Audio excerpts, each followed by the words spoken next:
तो जी नमस्कार, जय श्री राम, हर हर महादेव, राधे राधे। दोस्तों आज की जो वीडियो है उन सभी बच्चों के लिए बहुत ही खास होने वाली है जिनके पास एग्ज़ाम के लिए ज़्यादा समय नहीं बचे हैं। तो वो इस वीडियो को ज़रूर देखना, और बहुत से बच्चों के लिए हमारी वीडियो बहुत ही काम की होने वाली है। तो यदि आप भी चाहते हैं, इस वीडियो में बताया जा रहा है कि आप कम समय में परीक्षा की तैयारी कैसे कर सकते हैं, तो ये सारी बातें हम आपको बताएंगे। कुछ ऐसे टिप्स आपको बताएंगे जिन्हें आप फॉलो करके कम समय में परीक्षा की तैयारी कर सकते हैं। तो क्या आप तैयार हैं? यदि तैयार हैं तो वीडियो को पूरा जरूर देखना। इस वीडियो के लास्ट में हम कुछ आपको ऐसे पॉइंट्स भी बताएंगे जिन्हें आप ध्यान से सुनिएगा, ठीक है। तो अभी तक आपने चैनल को सब्सक्राइब नहीं किया है तो चैनल को सब्सक्राइब करके वीडियो को लाइक कर दें। देखिए भाई, कम समय में परीक्षा की तैयारी करनी है तो आपको कुछ पॉइंट्स देखना है, और देखें वो कौन से पॉइंट्स हैं। देखो, सबसे पहले आपको हम 3 पॉइंट्स बता रहे हैं। इन 3 पॉइंट्स को हम अच्छे से आपको एक्सप्लेन करके बताएंगे कि इन 3 पॉइंट्स के दम पर आप परीक्षा की तैयारी को और अच्छा बना सकते हैं और कम समय में अपनी तैयारी को बेहतर बना सकते हैं। देखिए, 3 पॉइंट्स क्या होते हैं। पहला तो होता है आपका रिवीजन। शायद हमने पिछले वीडियोस में भी बताया था, बिना रिवीजन के आपकी तैयारी नहीं हो सकती। रिवीजन, फिर आता है आपका प्रैक्टिस, और जो आपकी गलतियां हो रही हैं अपनी गलती में सुधार, ठीक है, गलती में सुधार। आज इन 3 टॉपिक्स पर बात करेंगे, और इन्हीं 3 टॉपिक्स के दम पर आप कम समय में परीक्षा की तैयारी कर सकते हैं, बिल्कुल कम समय में, ठीक है। तो चलिए करें शुरू। तो पहला जो पॉइंट्स आपका रिवीजन, दूसरा पॉइंट है प्रैक्टिस, और तीसरा है गलती में सुधार। चलिए, तो पहला पॉइंट ले लेते हैं हम, रिवीजन। तो पहला पॉइंट हमने ले लिया रिवीजन। कुछ बच्चों को तो ये भी पता नहीं है कि रिवीजन होता क्या है। काफ़ी ज़्यादा बच्चों को पता नहीं कि रिवीजन होता क्या है। रिवीजन मान के चलिए उस चीज़ को कहते हैं कि आपने कोई काम कुछ समय पहले किया था, ठीक, कोई भी काम आपने काफ़ी दिन पहले किया था, लेकिन उस काम को आपने दोबारा से प्रयास नहीं किया, उसको दोबारा से करने की कोशिश नहीं की। और आप यदि उसको दोबारा से करने की कोशिश करते तो वो आपका रिवीजन कहलाता है। मान के चलिएगा आपने कोई भी एक टॉपिक उठाया, वो आपने अच्छे से पढ़ा था पहले, 2 से 3 महीने पहले अच्छे से पढ़ा, और फिर आपने उसको दोबारा से नहीं पढ़ा। यदि आप उसको दोबारा से पढ़ लेते तो वो क्या होता, आपका रिपीटेशन हो जाता। क्या होता है वो? रिपीटेशन, रिवीजन नहीं, रिपीटेशन। अब बच्चे बोले कि कौन सा मामला आ गया सामने, अब रिपीटेशन। हम तो भाई रिवीजन का सुन रहे थे, अब रिपीटेशन आ गया। तो जो रिपीटेशन है, यहीं से एक शब्द निकलेगा अपना, रिवीजन। तो जो आपने पढ़ा उसको आपने दोबारा से पढ़ लिया। जो आपने कुछ दिन पहले पढ़ा था उसको दोबारा से पढ़ लिया, तो वो हो गया रिपीटेशन। रिवीजन क्या होता है? रिवीजन वो चीज़ होती है कि जो आपने पढ़ा, जो आपने दोबारा से पढ़ा, और उसको पढ़ने के बाद जो आपने प्रश्न लगाए, ठीक है, प्रश्न को सॉल्व किया, और जितने भी आप पर प्रश्न सॉल्व हो गए, ठीक है, जितने भी प्रश्न आप पर सॉल्व हो गए और जितने नहीं हुए, तो इसी को आप रिवीजन कहते हैं।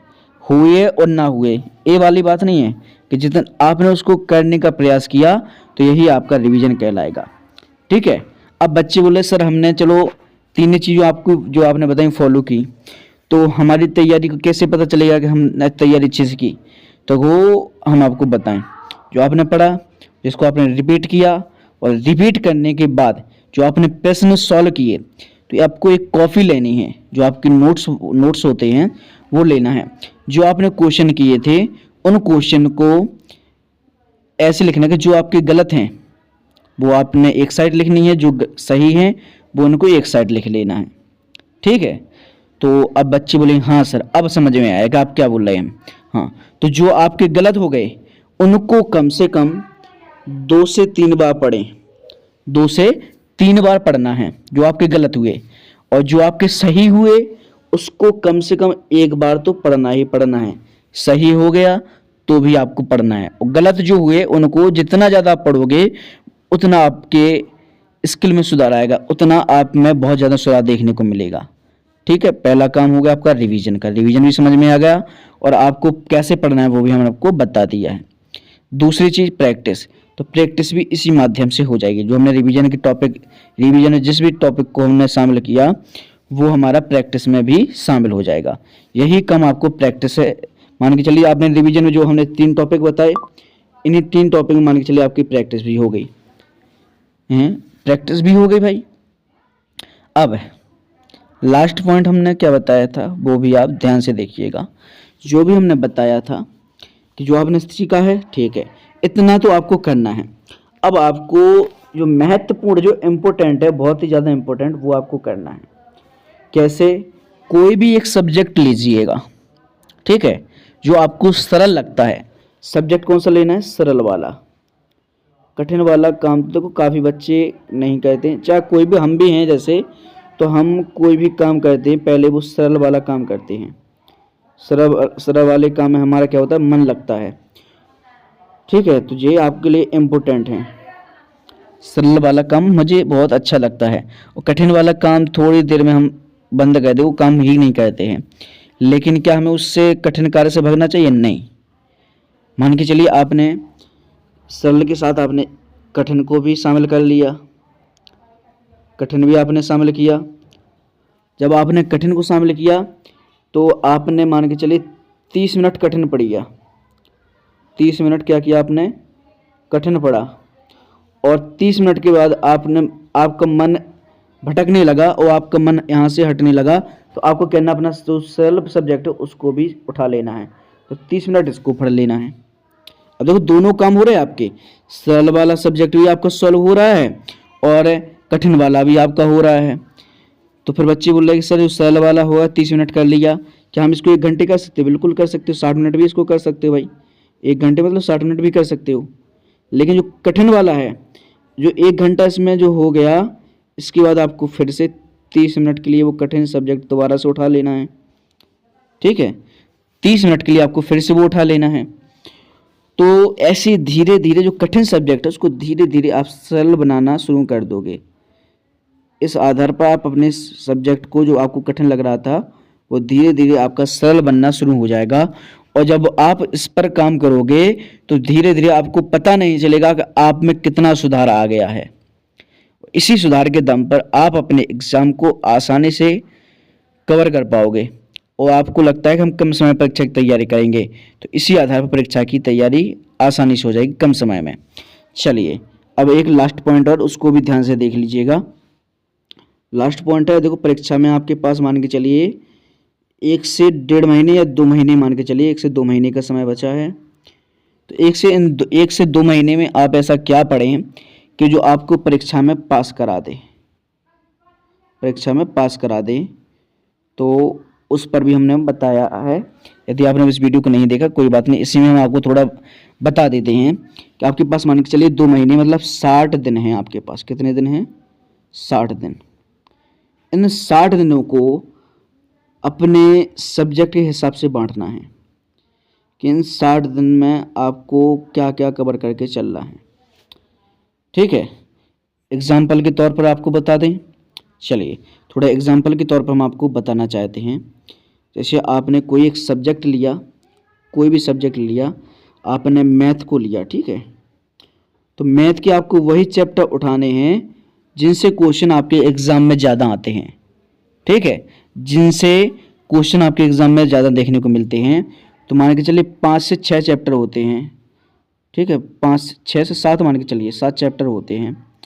तो इन 10 दिन में आपको जो 6 से 7 चैप्टर हैं इनको कंप्लीट करना है। इनके जो क्वेश्चन आंसर हैं वो आपको प्रैक्टिस में कर लेना है, इनके सवाल को सॉल्व करना है 10 दिन बराबर, ठीक है। 10 दिन आपको बराबर कोई दूसरा सब्जेक्ट नहीं चुनना है, सिर्फ 10 दिन यही पढ़ना है और 7 आपको तब छोड़ना है जब आपके 6 से 7 चैप्टर कंप्लीट हो जाएं। लेकिन आपका समय है 10 दिन। 10 दिन के पहले पहले यदि हो जाता है तो और अच्छी बात है। 10 दिन के पहले आप इन 7 चैप्टर को कंप्लीट कर लेते तो और अच्छी बात हो जाती है, ठीक है।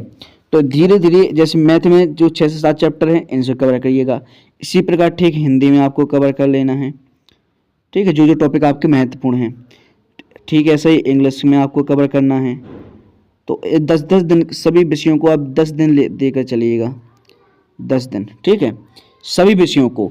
और जो सब्जेक्ट है, जैसे मान के चलिए आपका आर्ट है, कुछ बच्चों के लिए आर्ट है नहीं, कुछ बच्चों का सब्जेक्ट आर्ट नहीं है, तो वो ऐसा विषय लास्ट में चुनना जो सरल है, सरल विषय आपको लास्ट में चुनना है जो आप कम समय में कवर कर सकते हैं।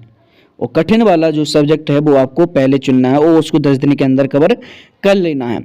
तो 10 दिन पहले आप इसको कवर कर लोगे तो लास्ट टाइम पे जब आपका एग्ज़ाम आ जाएगा, आपका एग्ज़ाम के मान के चलिए आप एग्ज़ाम जो जैसे लास्ट विषय वाला जो सब्जेक्ट है उसके एग्ज़ाम से 2 दिन पहले आपने जो कवर किया था 6 से 7 चैप्टर, वो दोबारा से प्रैक्टिस कर लेने, दोबारा से उनके सवाल लगा लेने हैं। तो हम ये कहते हैं कि आप जब एग्ज़ाम में बैठोगे तो आपको जो तरीका बताए इनको फॉलो करके आप इतना कुछ हासिल कर सकते हो आपने सोचा ना होगा, ठीक है।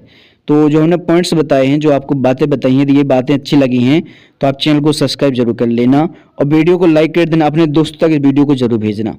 तो मिलते हैं हम इसी तरीके की एक और नेक्स्ट वीडियो के साथ, तब तक के लिए जय श्री राम, हर हर महादेव, राधे राधे।